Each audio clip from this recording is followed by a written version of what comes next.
नमस्कार दोस्तों, happy environment रखेंगे चैनल पर आपका बहुत बहुत स्वागत है। दोस्तों, आज हम बात करने जा रहे हैं कि हरिद्वार में कहां कहां घूमें, जिसमें हम भाग 2 वीडियो बना रहे हैं। और भाग 2 वीडियो में हरिद्वार के दूसरे दिन हम किस किस जगह पर घूमेंगे, इसका विवरण हम इस वीडियो में बताएंगे। और हमने भाग 1 इससे पहले जो वीडियो बनाया है उसमें पहले दिन कहां कहां घूमेंगे उसमें पूरा हमने वीडियो में पूरे अच्छे से बताया गया है। और आशा करते हैं आप सभी ने वह वीडियो जरूर देखा होगा जिसमें हरिद्वार में पहले दिन कहां कहां घूमें। दोस्तों, वीडियो बताने का मकसद एक ही है कि समय को सही से प्रयोग करना, सही समय पर सही जगह जाना और हर जगह का मंदिरों का दर्शन अच्छे प्रकार से करना, कुछ देर शांति से आंखें बंद करके वहां बैठना। यह तभी पॉसिबल होता है जब हमें पहले से पता है कि हम किस मंदिर में किस समय जाएं और दूसरा जो मंदिर है वहां हम कितने समय पर जाएं, खाने पीने का व्यवस्था किस प्रकार करें, किस तरह से वाहन का प्रयोग करें, जिससे हमारा समय जो हम दूर से हरिद्वार देखने आए हैं अपने पूरा समय को अच्छे से सदुपयोग करें। दोस्तों, जो तीर्थयात्री जो श्रद्धालु हरिद्वार घूमने आते हैं उनके लिए यह वीडियो 3 दिन का बनाया गया है, जिसमें आप अच्छे प्रकार से सही समय पर हर चीज का दर्शन कर पाएंगे। तो दूसरे दिन सबसे पहले हम चलेंगे श्री दक्षेश्वर महादेव मंदिर, जो कि हरिद्वार के कनखल क्षेत्र में पड़ता है। दोस्तों, मैं बता दूं, यह हरिद्वार रेलवे स्टेशन से इसकी दूरी लगभग 4 किलोमीटर पड़ती है और हरिद्वार बस अड्डे से भी दूरी 4 किलोमीटर पड़ता है।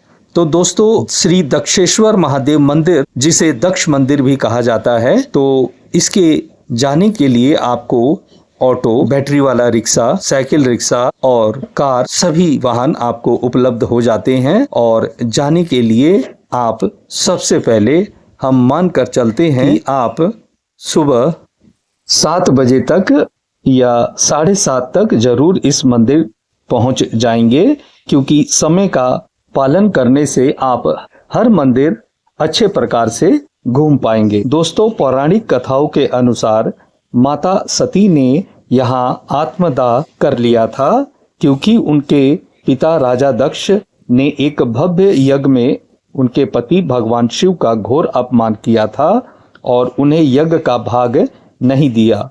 अपने आराध्य और पति का यह अपमान माता सती सहन नहीं कर पाई और उन्होंने यज्ञ कुंड की योग अग्नि में कूदकर अपने प्राणों की आहुति दे दी। इसी घटना के बाद क्रोधित होकर महादेव ने वीरभद्र को उत्पन्न किया, जिसने राजा दक्ष का सिर काट दिया। दोस्तों, सती के आत्मदाह से क्रोधित होकर महादेव ने अपनी जटा से भयंकर योद्धा वीरभद्र को प्रकट किया था, जिसने पल भर में राजा दक्ष का सिर धड़ से अलग कर दिया। बाद में देवताओं की प्रार्थना पर शांत होकर दयालु शिव ने दक्ष को पुनर्जीवित करने का निर्णय लिया। चूंकि उनकी असली सिर यज्ञ की अग्नि में जल चुका था, इसलिए उनके धड़ पर एक बकरे का सिर लगाया गया। जीवन दान मिलते ही राजा दक्ष ने भगवान शिव जी से क्षमा मांगी और तभी से यहाँ इस अनोखे रूप में उनकी पूजा होती है। दोस्तों, श्री दक्षेश्वर महादेव मंदिर के बारे में कुछ ऐसी गुप्त और अद्भुत विशेषताएं हैं जो मैं आपको बताता हूँ। सबसे पहले शिवलिंग के साथ बकरे के सिर की पूजा। दोस्तों, अधिकतर शिव मंदिरों में केवल शिवलिंग की पूजा होती है, लेकिन यहाँ की सबसे बड़ी गुप्त विशेषता यह है कि यहाँ भगवान शिव के साथ राजा दक्ष के कटे हुए सिर, बकरे का सिर की भी पूजा होती है। यह इस पौराणिक घटना की याद दिलाता है कि जब शिव जी ने राजा दक्ष को क्षमा कर उन्हें नया जीवन दान दिया था। दूसरा है सावन के महीने में शिव का अस्थायी निवास। शास्त्रों के अनुसार भगवान शिव ने राजा दक्ष को वचन दिया था कि वे हर साल सावन के पूरे महीने कनखल में निवास करेंगे। पौराणिक मान्यता है कि सावन के दौरान शिवजी काशी छोड़कर अपने ससुराल कनखल में रहते हैं, इसलिए यहाँ उस समय यहाँ दर्शन का फल कई गुना बढ़ जाता है। तीसरा है संसार का पहला पातालमुखी शिवलिंग। इस मंदिर में स्थापित शिवलिंग को संसार का सबसे प्राचीन और पहला पातालमुखी शिवलिंग माना जाता है। श्रद्धालु यहाँ गर्भगृह में जाकर उस पौराणिक यज्ञ कुंड के भी दर्शन कर सकते हैं जहां माता सती ने आत्मदाह किया था। चौथा यहाँ पर है 10 महाविद्या मंदिर और सती कुंड। दोस्तों यहाँ इस मंदिर परिसर के ठीक बगल में 10 महाविद्या को समर्पित एक मंदिर है जो तंत्र साधना और शक्ति के उपासकों के लिए बहुत गुप्त और महत्वपूर्ण माना जाता है। सती कुंड मंदिर से कुछ ही दूरी पर वह प्राचीन सती कुंड है जिसके बारे में कहा जाता है इसकी ऊर्जा आज भी श्रद्धालुओं को शांति का अनुभव कराती है। पांचवा यहाँ की विशेषता यह है भगवान विष्णु के पदचिन्ह। मंदिर के पास स्थित दक्ष घाट पर माता गंगा के तट पर भगवान श्री नारायण विष्णु के पद चिन्ह के दर्शन भी होते हैं जो बहुत कम लोग जानते हैं। यहाँ मानकर चलते हैं कि आप 7:30 बजे तक सुबह पहुँचते हैं और 9 बजे तक आप श्री दक्षेश्वर महादेव मंदिर और प्राचीन शीतला माता मंदिर जो कि दक्षेश्वर महादेव मंदिर के पीछे साइड में प्राचीन शीतला माता मंदिर है जहां सती जी का जन्म स्थान माना जाता है, वो दर्शन करने में आपको कुल 1.5 घंटे का समय लगता है जिसमें आप आराम से बैठकर यहाँ पर शांति से आंख बंद करके पूजा पाठ अपने ध्यान मग्न हो सकते हैं। गंगा मैया के अविरल धारा के किनारे आप बैठ सकते हैं और 9 बजे तक यहाँ आप सभी दर्शन कर पाते हैं। 9 बजे के बाद आप दर्शन करने के बाद आप प्राचीन राधा कृष्ण मंदिर के दर्शन करने जाएंगे और मानकर चलते हैं कि आप प्राचीन राधा कृष्ण मंदिर 9:15 तक पहुंचते हैं। इसके लिए आपको इस मंदिर जो दक्षेश्वर महादेव मंदिर है उसके बाहर ही आपको बैटरी वाला रिक्शा उपलब्ध हो जाता है। आप वहां बैठकर मात्र 10 मिनट के अंदर प्राचीन राधे कृष्ण मंदिर चले जाएंगे जिसकी दूरी लगभग आधा किलोमीटर रहती है, तो इस मंदिर के आप दर्शन करेंगे। प्राचीन श्री राधा कृष्ण मंदिर राजघाट कनखल में स्थित है। धार्मिक मान्यताओं के अनुसार इस मंदिर में भगवान शिव राधा के रूप में और माता पार्वती भगवान कृष्ण के रूप में साक्षात विराजमान हैं। दोस्तों, शीघ्र विवाह या गृह क्लेश से मुक्ति यहाँ मिलती है। ऐसी लोक मान्यता है कि जो भी अविवाहित व्यक्ति सच्चे मन से लगातार 40 दिनों तक इस मंदिर में पूजा अर्चना करता है उसके विवाह में आ रही सभी बाधाएं दूर हो जाती हैं। यहाँ दर्शन करने से वैवाहिक जीवन के आपसी विवाद और गृह कलेश समाप्त होते हैं तथा घर में सुख शांति आती है। इस भव्य मंदिर का निर्माण लंडोरा रियासत की महारानी धर्म कौर ने कराया था। दोस्तों, यह मंदिर प्राचीन भारतीय स्थापत्य कला का एक बेहतरीन नमूना है। इसके गर्भगृह के दीवारों पर कांगड़ा शैली के अनुभवी कलाकारों द्वारा सुंदर भित्ति चित्र बनाए गए हैं जिनमें प्राचीन काल के असली स्वर्ण सोने से बने रंगों का उपयोग किया गया है। इन चित्रों में राधा कृष्ण की मनमोहक राम लीलाओं का दर्शाया गया है। यह पवित्र मंदिर कनखल में बिल्कुल गंगा नदी के किनारे राजघाट पर स्थित है जिससे यहाँ का वातावरण अत्यंत शांत, दिव्य और आध्यात्मिक महसूस होता है। तो दोस्तों, यह मंदिर वाकई में बहुत स्वर्ग जैसा महसूस होता है। इसके प्रांगण में बैठने से आप आंखें बंद करके एकदम ध्यानमग्न हो सकते हैं। तो दोस्तों मानकर चलते हैं इस मंदिर में दर्शन करने में आधा घंटा हम मानकर चलते हैं। आप 9:15 पर आए और 9:45 तक आपने श्री राधा कृष्ण मंदिर के दर्शन किए। इसके बाद हम चलते हैं अवधूत मंडल आश्रम। अवधूत मंडल आश्रम के लिए आप बैटरी रिक्शा करके मात्र 15 मिनट में अवधूत मंडल आश्रम ज्वालापुर हरिद्वार में पहुंच जाएंगे। मानकर चलते हैं आप 9:45 पर वहां श्री राधा कृष्ण मंदिर के दर्शन करने के बाद 10 बजे तक अवधूत मंडल आश्रम पहुंच गए। यहां आपने 10 बजे से इस मंदिर के दर्शन करना शुरू किया। तो दोस्तों यह अवधूत मंडल आश्रम अपनी सेवा, पवित्रता और ऐतिहासिक धार्मिक महत्व के लिए प्रसिद्ध है। यह आश्रम सिंह द्वार चौक गुरुकुल कांगड़ी के पास ज्वालापुर रोड पर स्थित है। इस आश्रम में संतों, निर्धनों और वेद पाठी विद्यार्थियों को निःशुल्क भोजन, कपड़े, आवास और दवाइयाँ दी जाती हैं। साथ ही यहाँ बीमार और वृद्ध लोगों के लिए चैरिटेबल अस्पताल चलाया जाता है। इसके साथ ही इस परिसर में एक बड़ी गौशाला भी है जहाँ गायों की सेवा की जाती है। दोस्तों हम मान कर चलते हैं यहाँ दर्शन करने में आपको आधा घंटे का समय लगेगा। 10:30 बजे तक आप दर्शन यहाँ कर लेंगे। इसके बाद यहाँ 15 मिनट के दूरी पर प्रेम नगर आश्रम है, जो कि आप 10:45 तक ऑटो या बैटरी रिक्शा से प्रेम नगर आश्रम पहुंच जाएंगे।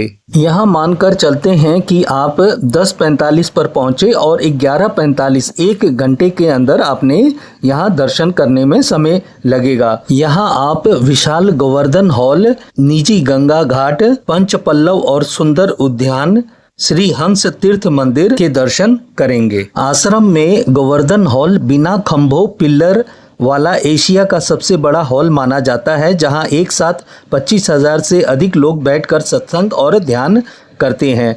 दोस्तों यहाँ एक विशाल बगीचा है जिसमें फूलों की लगभग 250 प्रजातियां हैं। बगीचे में पंच पल्लव नाम का एक विशेष ग्रोव है, जहां 5 पवित्र पेड़ प्राकृतिक रूप से एक साथ जुड़े हुए हैं। इसे ध्यान के लिए सबसे उत्तम स्थान माना जाता है। आश्रम में श्री हंस तीर्थ मंदिर, सफ़ेद संगमरमर से बना यह भव्य मंदिर अपनी उत्कृष्ट वास्तुकला और दिव्य ऊर्जा के लिए प्रसिद्ध है। दोस्तों आश्रम में आने वाले श्रद्धालुओं और तीर्थयात्रियों के लिए दोपहर और शाम को मुफ्त लंगर भोजन सेवा चलाई जाती है। 11:45 तक दर्शन करने के बाद आप यहाँ से सुरेश्वरी देवी मंदिर जाएंगे, जिसको जाने में आधा घंटा का समय लगेगा। आप बैटरी रिक्शा, ऑटो किसी से भी से आप सुरेश्वरी देवी मंदिर के लिए प्रस्थान होंगे। यहाँ मानकर चलते हैं 12:15 तक आप सुरेश्वरी देवी मंदिर पहुँच जाएंगे। दोस्तों सुरेश्वरी देवी मंदिर बहुत ही अत्यंत प्राचीन और चमत्कारी सिद्धपीठ मंदिर है। यह मंदिर रानीपुर क्षेत्र में राजाजी राष्ट्रीय उद्यान के घने जंगलों के बीच सूर्यकुट पर्वत पर स्थित है। दोस्तों इस मंदिर में मुख्य रूप से देवी दुर्गा और देवी भगवती को समर्पित है और अपनी अपार आध्यात्मिक शांति, प्राकृतिक सुंदरता तथा मनोकामना पूर्ति के लिए प्रसिद्ध है। घने जंगलों और वन्य जीवों जैसे हाथी और हिरन के बीच होने के कारण यह स्थान मानसिक शांति और साधना के लिए प्रसिद्ध है। इस मंदिर की पौराणिक इतिहास इस प्रकार है कि यह सीधे तौर पर देवराज इंद्र से जुड़ा हुआ है, जिसका विस्तृत वर्णन स्कंद पुराण के केदार खंड में मिलता है। प्राचीन काल में राजा रजी के पुत्रों ने स्वर्ग लोक पर आक्रमण करके उस पर कब्जा कर लिया और देवराज इंद्र को वहां से खदेड़ दिया। असहाय इंद्र मदद के लिए भगवान विष्णु के पास पहुंचे। श्री हरि ने उन्हें गंगा जी के पश्चिमी भाग में स्थित सूर्यकुट पर्वत पर जाकर महामाया भगवती की आराधना करने को कहा। इंद्र ने इस निर्जन वन में आकर एक साधारण मानव की भांति कठोर तपस्या की। उसकी भक्ति से प्रसन्न होकर माता प्रकट हुई और उन्हें पुनः स्वर्ग का राजपाट जीतने का आशीर्वाद दिया। चूंकि देवराज इंद्र का नाम सुरेश, देवताओं के राजा भी हैं, इसलिए सुरेश द्वारा पूजित होने के कारण इस सिद्धपीठ की अधिष्ठात्री देवी का नाम सुरेश्वरी देवी पड़ा। दोस्तों यहाँ मानकर चलते हैं आपको श्री सुरेश्वरी देवी मंदिर के दर्शन करने के लिए 1 घंटे का समय ठीक रहेगा। आप 12:15 बजे पहुँचे और 1:15 बजे तक आपने श्री सुरेश्वरी देवी मंदिर के दर्शन किया। यहाँ ऊपर भी पहाड़ी पर मंदिर है। आप जरूर सुरेश्वरी देवी मंदिर के ठीक नीचे से होकर ऊपर पहाड़ी पर जाते हैं और मंदिर के आप ऊपर भी आप दर्शन कर सकते हैं। सुरेश्वरी मंदिर के दर्शन करने के बाद आप यहाँ से बैटरी रिक्शा जिस पर आप करके आए थे उसी बैटरी रिक्शा से आप चंडी देवी मंदिर के लिए यहाँ से प्रस्थान करेंगे। ध्यान रहे जिस बैटरी रिक्शा से आप यहाँ पर चलकर आए हैं उसी बैटरी रिक्शा को आपको यहाँ पर होल्ड करके रखना है, जिससे कि आप यहाँ से मनसा देवी मंदिर हरिद्वार के लिए निकल जाएं। दूसरा, यहाँ से ऑटो रिक्शा, बैटरी रिक्शा जो दर्शन करने के बाद मिलना थोड़ा मुश्किल हो जाता है, क्योंकि वो श्रद्धालु जो आते हैं उन्हीं के दर्शन करने के लिए बैटरी रिक्शा या ऑटो वहाँ पर आते हैं। इसलिए आपको वही बैटरी रिक्शा को आपने तय करके रखना है कि भैया हम यहाँ सुरेश्वरी देवी मंदिर के दर्शन करने के बाद मनसा देवी आप हमें छोड़ देंगे। तो 1 घंटे दर्शन के बाद आप 11:15 बजे सुरेश्वरी देवी मंदिर से निकल जाएंगे और आधे घंटे में आप माँ मनसा देवी मंदिर पहुंच जाएंगे। उस लोकेशन पर आप 1:45 पर चंडी देवी मंदिर के लोकेशन पर पहुंच जाएंगे। आप चाहे तो दोपहर का भोजन वहीं हरिद्वार में आप उस लोकेशन के आसपास कई भोजनालय हैं, आप वहां भी भोजन कर सकते हैं। भोजन करने के बाद आप मनसा देवी मंदिर के लिए रवाना हो जाएंगे।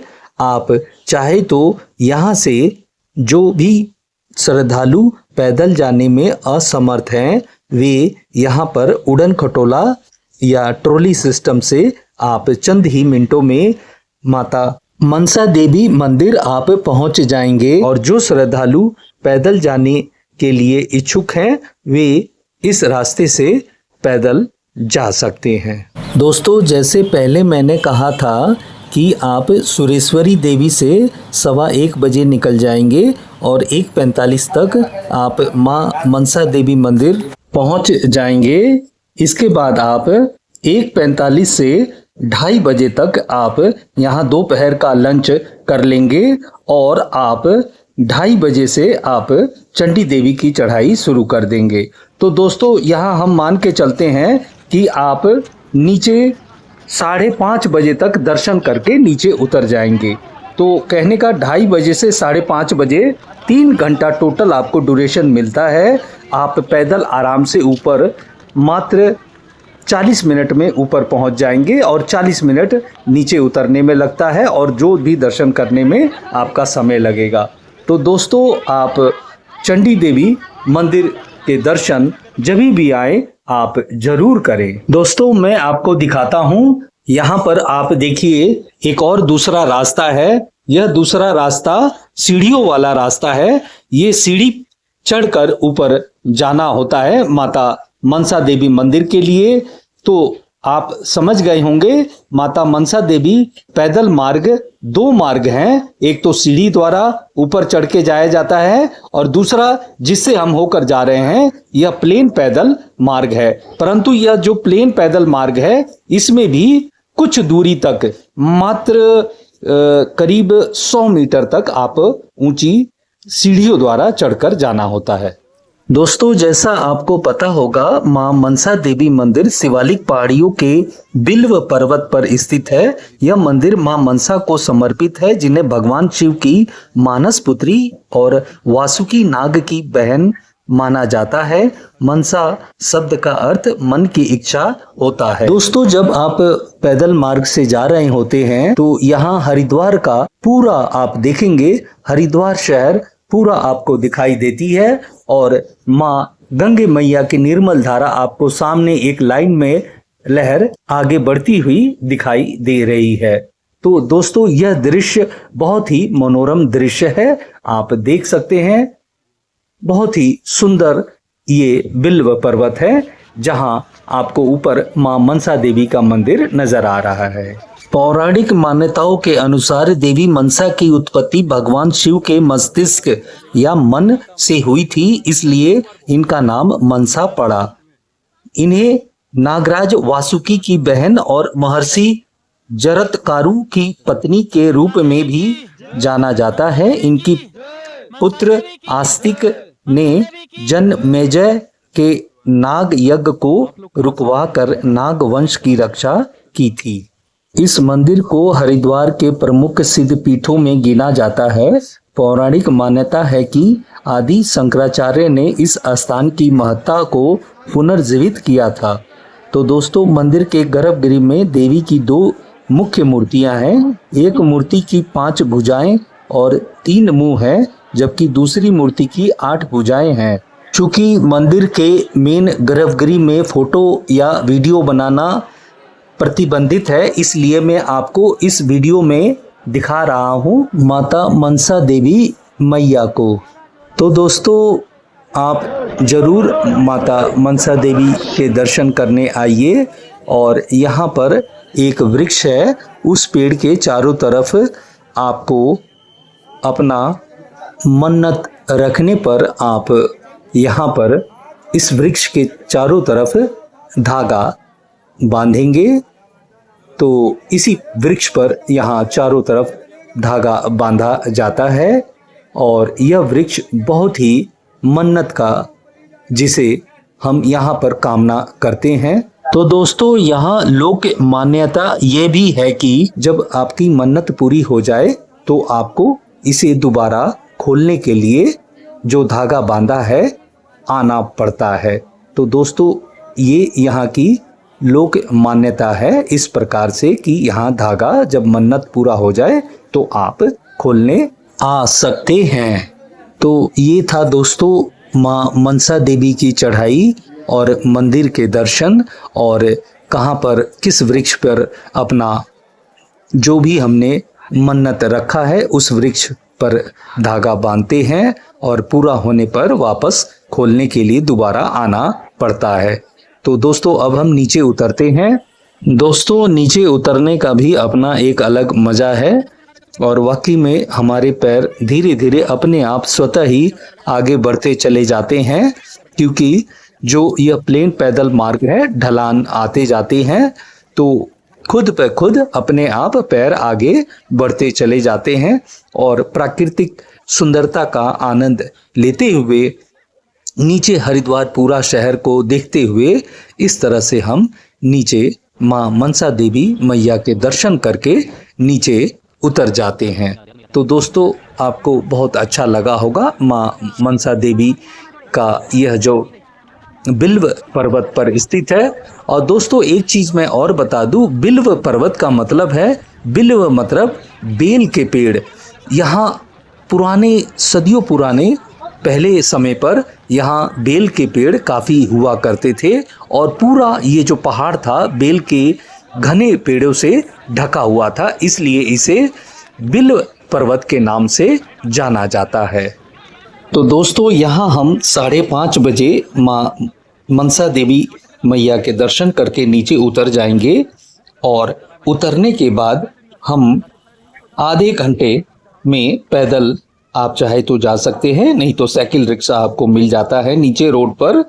आप नीचे जो अपर रोड है इसे आप सीधे हर की पौड़ी माँ गंगा मैया के दर्शन करने, माँ गंगा मैया आरती के लिए, संध्या आरती के लिए आप गंगा जी के घाट पर चले जाएंगे।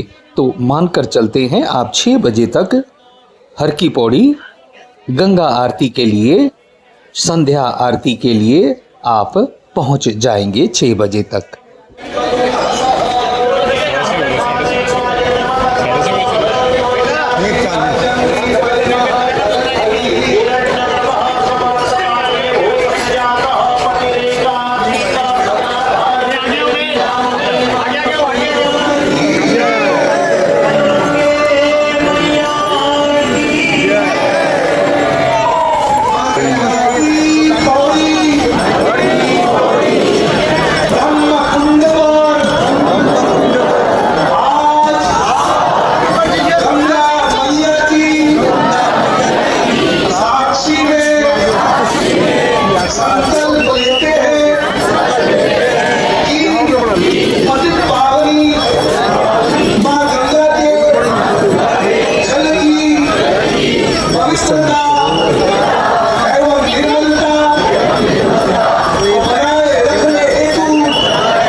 दोस्तों, आप हरिद्वार में माँ गंगे मैया की संध्या आरती में शामिल होकर लगभग 7:30 बजे तक आप फ्री हो जाती हैं और इसके बाद आप चाहे तो इस जो आपको यह शिव धनुष ब्रिज दिखाई दे रहा है, इसके दर्शन आप कर सकते हैं। यहाँ रंग बिरंगे लाइटिंग का प्रदर्शन किया जाता है। इसे आप यहाँ पर खड़े होकर इसके लाइटिंग का आनंद ले सकते हैं। और दूसरा, आप यहीं पर जो एक शिव घाट है, शिव घाट के भी आप दर्शन कर सकते हैं। शिव घाट पर यहाँ भी संध्या और सुबह दोनों समय आरती होती है। दोस्तों, यह शिव घाट बहुत ही मनोरम और सुंदर दृश्य है। आप देख सकते हैं माँ गंगा मैया की निर्मल धारा बह रही है और इस वृक्ष की सुंदरता आप देखिए किस तरह से यह वृक्ष बहुत ही सुंदर दिखाई दे रहा है। और भगवान शिव जी आप देख सकते हैं, इनकी पूजा होती है। आप देखिए शिवलिंग को किस तरह से बहुत ही सुंदर और बहुत ही मनोरम सजाया हुआ है। आप देख सकते हैं बहुत ही सुंदर यह दृश्य, जहां पर पुजारी जी संध्या आरती करते हुए दिखाई दे रहे हैं। तो दोस्तों, यह एक आपको जो यह दिखाई दे रहा है, यह हरिद्वार में शिव घाट के नाम से यह जाना जाता है। और यह शिव घाट जो हर की पौड़ी घाट है, उसके जस्ट पीछे साइड में ही यह घाट है। और इस घाट से आप आगे चलकर, बहुत लंबा घाट है, जैसे शिव घाट आता है, हाथी घाट आता है, इसके बाद सुभाष घाट आता है। सभी घाट लाइन से बने हुए हैं। आप शाम को आपके पास यदि समय है तो आप भ्रमण भी कर सकते हैं। दोस्तों, गंगा जी के किनारे आप बैठकर कुछ पल यहाँ बिता सकते हैं। माँ गंगा की कल कल ध्वनि को आप सुन सकते हैं। आपको जरूर बहुत ही इस संध्या में और शाम के समय बहुत ही अच्छा और सुकून मिलेगा। तो दोस्तों, आशा करता हूँ मेरे द्वारा यह बनाया गया एक वीडियो आपको जरूर अच्छा मार्गदर्शन करेगा। हरिद्वार घूमने वालों के लिए दूसरे दिन का यह इस वीडियो में दिखाया गया है कि दूसरे दिन आप कहाँ कहाँ किस किस तरीके से किस किस समय से आप दर्शन करेंगे। इससे आपका समय अच्छे से सदुपयोग होगा। तो दोस्तों, एक बार हम आपको शुरू से यात्रा का विवरण बताते हैं। सबसे पहले हम 7:30 बजे श्री तक्षेश्वर महादेव मंदिर गए और प्राचीन श्री शीतला माता मंदिर के दर्शन किया। इसका समय 7:30 बजे से 9 बजे के बीच हमने इन दोनों मंदिरों के दर्शन किए। इसके बाद हमने बैटरी रिक्शा पकड़ा और मात्र 10 मिनट में हम पहुंच गए प्राचीन श्री राधे कृष्ण मंदिर कनकल हरिद्वार में, जिसका समय 9:15 से 9:45 तक हमने इस मंदिर के दर्शन किया। इसके बाद हम बैटरी रिक्शा पकड़कर हम चले गए अवधूत मंडल आश्रम ज्वालापुर में, जो कि आधा घंटा जाने में समय या 15 मिनट लगता है। तो 10 बजे से हमने 10:30 बजे तक अवधूत मंडल आश्रम के दर्शन किया। इसके बाद हमने बैटरी रिक्शा पकड़कर मात्र 15 मिनट में हम प्रेम नगर आश्रम हरिद्वार रानीपुर मोड़ पहुंच गए। वहां पर हमने 10:45 से 11:45 तक प्रेम नगर आश्रम और मंदिर के दर्शन किया और वहां घाट के भी दर्शन किया। इसके बाद हम 12:15 बजे माता सुरेश्वरी देवी मंदिर पहुंच गए, जिसका समय जाने में आधा घंटा लगता है। तो हमने 12:15 बजे से 1:15 तक श्री सुरेश्वरी देवी मंदिर के दर्शन किया। इसके बाद हम माता मनसा देवी के लोकेशन के पास ही दोपहर का भोजन कर लेंगे। जिसका समय दोपहर 1:45 से 2:30 बजे तक का रहता है। इसके बीच हम भोजन कर लेंगे और इसके बाद हम माँ मनसा देवी के लिए मंदिर के लिए रवाना हो जाएंगे। दोस्तों, माँ मनसा देवी मंदिर के लिए हमने 2:30 बजे या 2:45 बजे 15 मिनट आराम करके आप माँ मनसा देवी के लिए आप चले जाएंगे, जिसका उतरने का समय 5:30 बजे तक बड़े आराम से आप दर्शन करके अच्छे से आप नीचे उतर जाएंगे। तो माता मनसा देवी के दर्शन करके आप 5:30 बजे तक नीचे उतर जाएंगे और इसके बाद आप हर की पौड़ी माँ गंगा संध्या आरती के लिए आप हर की पौड़ी चले जाएंगे। यहाँ गर्मियों में गंगा आरती संध्या को शाम 6:30 बजे के बाद स्टार्ट हो जाती है और 6:45 बजे से भी स्टार्ट होता है और सर्दियों में गंगा आरती 6 बजे 6:45 बजे के आसपास स्टार्ट शाम को होता है। संध्या आरती के बाद हम शिव धनुष ब्रिज को देखने चले जाएंगे, जहां पर रंग बिरंगे लाइटों और बहुत सुंदर दिखाई देता है और व्यू देखने से बड़ा ही आनंद आता है और मन को शांति मिलती है। इसके बाद हम दर्शन करेंगे शिव घाट के, जहां पर बहुत सुंदर आपको मनोरम दृश्य दिखाई देगा। प्रभु शिव भोले शंकर जिनका शिवलिंग की यहाँ शाम को आरती होती है और इसी तरह से आगे बढ़ेंगे हम हाथी पुल की तरफ। वहाँ से आगे बढ़ेंगे, तमाम लंबा घाट आगे बढ़ते हुए चला जाता है और इसके किनारे घूमना, बैठना, बैठ करके गंगा जी की कलकल ध्वनि को सुनना बहुत आनंद आएगा। तो दोस्तों, आशा करता हूँ यह वीडियो आपको अच्छा लगा होगा और कृपया ज़रूर आप कमेंट में बताएं इसमें क्या कमियां रहती हैं और क्या अच्छा लगा। तो दोस्तों, अंत में आप सभी को मेरा प्रणाम। जय गंगा नगरी, जय हरिद्वार, जय उत्तराखंड, जय हिंद, जय भारत।